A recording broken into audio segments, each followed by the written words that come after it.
Hey guys, I'm Tasha and thank you so much for coming over and hanging out with me.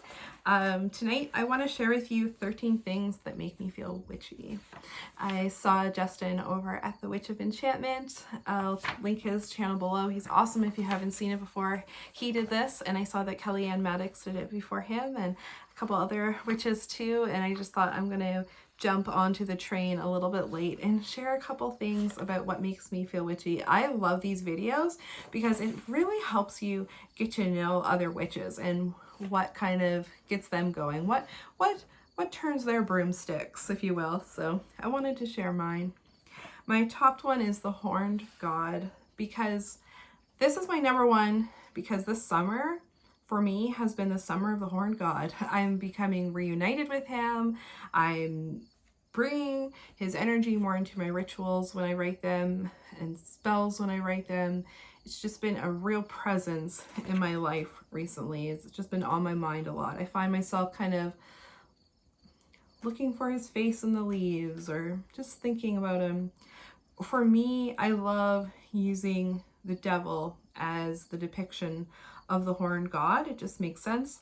Growing up Catholic, that devil figure has been in my life my whole life. And as an adult, away from the church and being pagan and a witch and all that good stuff, I feel embracing the devil now in my path is reclaiming my power and reclaiming years as a kid feeling guilty and afraid for being naturally drawn to this stuff. And so it's a source of power for me now. When I think about the devil or talk about him, it just makes me feel confident and makes me feel good. And I know Anton LaVey is a divisive figure, but at the time of my life when I read the Satanic Bible, I was in a very low and dark place, and that book taught me about worshiping myself, taking care of myself, putting value into this life because this could be all that there is. And I know it's so cliche and cheesy, but it really did change my life for the better. So now, kind of taking that empowerment that I got from the idea of Satan, why not just throw that into my path and work with it and roll with it? And I'm very, very content and I'm very happy and I'm liking where this is going. So that's going to be my number one. I had a really good chat with my grandma tonight. She's 90 and she lost her hearing aid. God bless her. And she's like, Tasha, who are you praying to these days? Because she knows, like, yeah, I like to mix it up. And I said, well, I'm actually working with the devil a little bit. And she doesn't really bat an eyelash. She's got an amazing sense of humor. And she's just very, very open-minded. And she's like, okay, good. She's like, can you say some prayers to the devil and get me that hearing aid? And I was like, you got it. No problem. She's like, thank you. And she's like, thanks, devil. And she's just so cute. My number two is 3 movies. I tried to pick 3 movies that make me feel witchy. So I picked The Wicker Man, Witches of Eastwick, and Practical Magic. It was not an easy task. I love movies. I love all movies. Well, in the horror genre mostly, but it was very, very hard because there's a lot of movies that I really feel I can pull into my craft a little bit and get inspiration from. But these movies, they're the 3 that have always kind of stuck with me. The Wicker Man, 1973, Christopher Lee, make that very clear. The Wicker Man has me definitely by far is my top one because it has inspired my path so much more than any other film has. Making little wicker mans and burning them is a tradition I have had for years, and I've done it with so many incredible friends and witchy people. It's part of my wheel of the year. It's part of my cycle, and that's from that movie. Like, I saw that movie and I was like, yep, I may not be able to burn people, but I can burn a wicker man, no problem. So it just became such an important part of my path. And then Beltane, I watch that movie every year. Like, that's my Beltane tradition. People have there are Christmas movies, right? And Halloween movies and different movies that you save for certain times of the year. And the Wicker Man is my Beltane celebration. And I look forward to it every year, just sitting down and watching that movie. The music from the Wicker Man is very witchy to me. Gently Johnny is a very sexy, sultry song, or Willow song. And it just stirs something in me. That movie just hits all the right spots for me. It's, I don't want to say it's perfection, but it's pretty high on my list. I picked The Witches of Eastwick because of the devil thing. I love Jack Nicholson's just little devil. I can't, Daryl Van Horn. I just drawn a blank there. He's like a perfect horny little devil, and he just plays the role incredibly well. Cher's a witch. Come on. I love Cher. You can't go wrong with Cher. Michelle Pfeiffer, Susan Sarandon. Incredible, incredible, witchy, fun movie. I love that movie. I love it because I incorporated in with like practical magic and the craft and just all those awesome witchy movies kind of from the 90s. And I put Witches of Eastwick in that same category, but it's so much more adult than a lot of the other witchy movies that were kind of coming out at that time. It's just very sexy and it's a little bit naughty, and as an adult, I still feel very connected to that movie, more so than The Craft, which was the obvious choice that I was also going to put on this list, but I just feel I connect so much more with the Witches of Eastwick now in my life. And then practical magic, because Sandy B and Nicole K, you cannot get a better sister duo. I mean, that movie, oh my God, and the aunts, the house, it's just like the whole set of practical magic, I think, is everybody's, well, not everybody, but a lot of witches like dream, like that house and just having this witchy life. And it's just, the aesthetic of that movie. Honestly, the movie is good, but I watch that movie for just the way the setting kind of makes me feel. I just love that. I love that movie. Then I decided to do three songs that make me feel really witchy. So the first one I picked was Venus Blue by Acid Bath. I've loved that song since I was a teenager. It's a song about how humans are basically just stealing and taking from Earth, and we're killing from Earth. And the singer of Acid Bath is pagan himself, and so it's just a very pagan song, and it's a sweet, like, kind of groove metal song, and it makes me feel witchy every time I hear it. Every time I hear those opening like beats of that song, it takes me to another place. Then I selected Venus and Furs. So I did this weird subconscious Venus thing when I made this list, which I didn't clue into until literally this minute. Venus and Furs is by the Velvet Underground. I never heard this song until I watched Chilling Adventures of Sabrina, the first season. I think she's in like the bathtub or something, and these opening like screeching notes start. Every time I hear those notes, it's just like all I can think about is naked people dancing around a fire, letting loose of all of their troubles and problems, and just being completely free. And I think that's what witchcraft is. It's being completely free. You can make whatever you want out of your path. You're free. And when I hear Venus and Furs, it just makes me want to get naked and dance around a fire. And then I selected, last but not least, Witchcraft by Frank Sinatra, because not a Halloween goes by in my house without that song being played like 100,000 times. I am no dancer, but I love to dance to that song. I love that song. It's just witchy to me.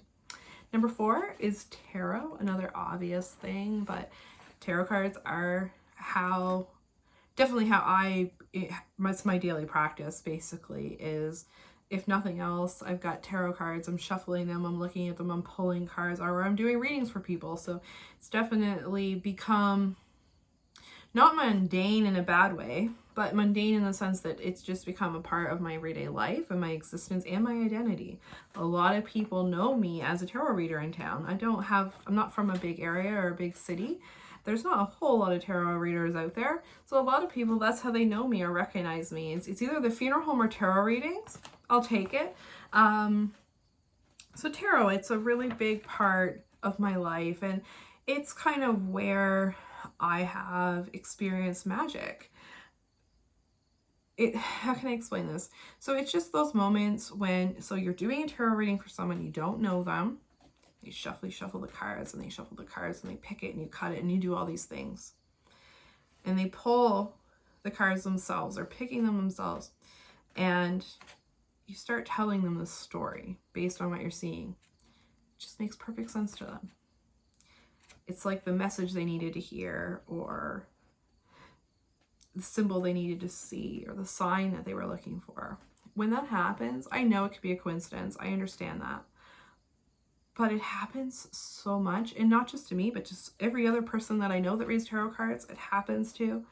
It's just validation that maybe there's something more. Maybe there's something magic to this. Maybe there is more to what we experience on a surface level. I think tarot, divination, and those old kind of occult arts are little doorways to opening our souls and discovering the souls of other people. Love that about tarot. Tarot allows you to get a lot of information and a lot of insight into people. And I don't mean that in like a malicious way, like, oh, I'm getting dirt on you. Though believe me, the tarot readers always get all the dirt. But you get insight into people that they're not so willing to share. Like, I'm a stranger to them, and they're a stranger to me, but they feel so comfortable that they can tell me things and then get stuff off their chest, or weight that they've been carrying for a long time. I can help take that off of them. And that is magic. That interaction between the tarot reader and the client, there's something there. There's magic there. Just like when people come in and you feel like you don't want to do a reading for them, and you kind of get that immediate like no, that block. That's kind of an instant validation of your gut and your intuition. I don't know, kind of rambling, I guess, but I just think tarot is, or divination in general, is a very wonderful way to experience a little magic in your life. Number 5 is incense and witchy smells. I immediately get into a witchy mood if I smell like something like frankincense, or like the incenses from church. There's this, as I grew up Catholic, right? I know I say this all the time, and I know this isn't a Catholic channel, but like many people, I'm still working through some stuff. But that smell of the incense that they burn in the church is this three kings incense. I asked a priest recently, and when I smell that, it just takes me to a magic place. It connects me to something higher, something bigger than me. I love the smell of bonfire, and like when it stays on your clothes and you smell that, and it just kind of stinks, but you're also just reminds you of that night and that fire and what happened there. Having incense, burning herbs, oils, all of that, it's just such a great trigger to a different world, different space. You're in between worlds, and it's just, it's instant. I find with smell, like, you know how they say smell's kind of that one that sense that will link you to your memories the most. And I find with witchcraft, there's so many smells with witchcraft. Like, I know you've probably done it too, where you've walked in somewhere and you're just like, it smells witchy. Like, I can't, it's like, it's a earthy, flowery, very pretty smell that is this witchy smell. And I know you've smelt it too, and I know I'm not crazy, but there's that witchy smell, and you smell that and you're just like, yes. Like autumn, people's chimneys when they're burning their first, like, kind of the first fire in their wood stove. Those smells, smell of earth, like just dirt, the sea, all of those things I find really work well as triggers for me for magic. Number 6, I have the autumn Halloween time season. I mean, it's the best time to be a witch. It's so much fun. It's where I get all my house decor. It's my house decor shopping time. Usually Christmas gift shopping time as well. It's just, you start to feel extra witchy when the leaves start changing. At least I do. I start to feel really in tune, and I want to do more witchcraft, and I want to watch all the witchy movies and enjoy and indulge in all the Halloween fun too, and the Samhain fun, and it's such a wonderful witchy time of year. Hardwood groves is my number 7. When I was a kid, I went for a walk with my dad in the woods, and we ended in this like grove of birch trees, and they were huge. They were massive trees, and just that stark, it was autumn, it was October, the stark white bark of them, kind of black branches reaching out. It just, standing in that grove with my dad, there was something that stirred in me. It just sparked something. And this was before I started discovering witchcraft. Like, I was a kid, and I felt so at home and safe in amongst those trees. I felt at peace. I felt like nothing could bother me. Nothing could get to me. I was bullied a lot as a kid, so I had a lot of anxiety, and I used to get picked on all the time. All the time. Bullied every day. And that moment in that forest, I felt so safe and calm, and I had not a worry in the world. It was a perfect moment. It is a perfect memory for me. So anytime I'm in the forest, and especially around a whole bunch of birch trees or even hardwood trees, I just go back to that perfect afternoon with my dad, feeling so safe and secure and just in a good place. So every time I'm in the forest and I see those kind of trees, those are the ones that I'm like drawn to. Number 8, finding gifts. So my love language is gifts. And I get that with nature too. So finding seashells, feathers, bones, whatever. Abandoned bird's nest on the ground. I'm kind of like Nancy from The Craft, and I'm just like, my gifts, my gifts. But I really do think they are gifts when you find those things. I keep them on my altar. I have my feathers back here and seashells that I've found. These are some recent finds, some of them. So I found some pink shells, which you don't normally find here on the Atlantic Ocean, in my little spot of the world. But every time I find stuff in nature, acorns, pretty rocks, they just feel like little gifts from the gods, little gifts from Goddess. And they make me feel good. They make me feel witchy. I think I appreciate them more. I've always appreciated shiny things and little things that I find outside. But since becoming a witch and being a witch, I find them just a little bit extra special. I think I drive my husband crazy with the amount of sticks and rocks and random grasses that I bring home, but it is what it is. Number 9, bonfires. There's something very witchy about a bonfire. Whether you're dancing around it with friends, you're drinking with friends, you're telling ghost stories, you're roasting marshmallows, whatever. There is something magical about bonfires. They draw people together. You can lose your worries or your, I don't know what I'm trying to say, but they make you feel good. They make you feel warm and cozy. It's good things happen around bonfires for the most part, I'd like to say. So at least in my life.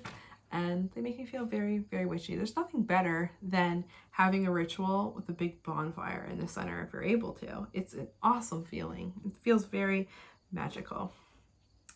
Number 10, the witchy community. Where would we be without this community? Witchcraft has exploded and grown so much since the 90s and early 2000s.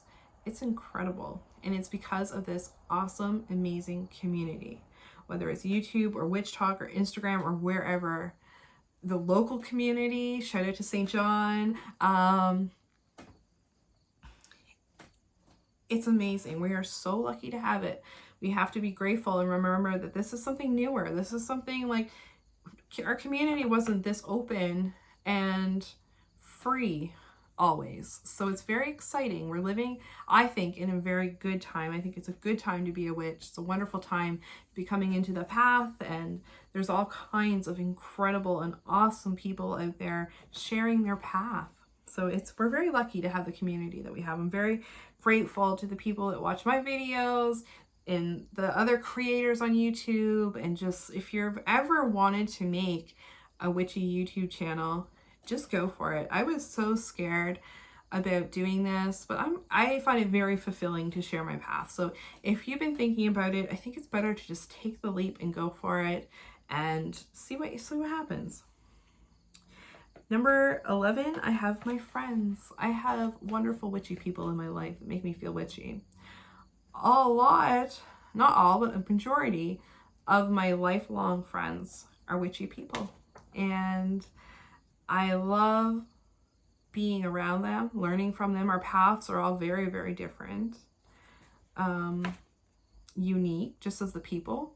But my friends, I'm very grateful to have these people in my life, and I like to talk about them all the time on here, share little things that they've given me, little shout outs, because they've all added a little patch to the quilt that is my spirituality. They've all have a little spot on my soul, a little mark that they've put on there, and something that they've taught me. There's not a single witchy person that hasn't taught me something. All of my friends have made me a better person just by knowing them, and I love them, and I'm grateful to have people that share the same spirituality in my life. Number 12, sex, passion, love. It makes me feel witchy. There's nothing more empowering in my mind than just taking a man for all he's got. Not money-wise, not financial-wise, just sex-wise, but just absolutely going to town and enjoying yourself. That's very witchy, very empowering, at least for me. So I think sex is a very wonderful way to work magic, to worship, to dedicate. I think it's a great offering. It's physical and spiritual. It can be whatever you want to make it, right? So for me, sex is very, very magical, very witchy. And last but not least, definitely not least, the goddess, full moon. So the goddess, finding the goddess and finding, first of all, having women that you can worship and look up to and just feel connected to is a beautiful, wonderful thing. And I'm so glad that we have goddesses, and that if you choose to worship goddesses or work with goddesses, it's awesome. It's a really good feeling when you've been raised in a very male-dominated God society to find female divinity. It's a very nice, it's like coming home and seeing yourself reflected a little bit in your spirituality. So the goddess is a very big and important thing that makes me feel witchy. I connect with her through the moon. I feel like she is the moon. When I see the moon, it's just kind of like, there's my girl, like there she is. The earth as well, everything the earth gives us. So feeling connected to the goddess and having the goddess is part of my path, and an essential part of my path, and the different goddesses that I've learned from, and their stories and mythologies, all that stuff. So it's great to have a strong woman role model. That's it for me. I think I've rambled enough. If you've made it to the end, I love you. Thank you. And I hope that you have an amazing rest of your night. And happy, what is it? Are we entering? Well, it's the end of the full moon. So happy going into the dark moon. Good night. See ya.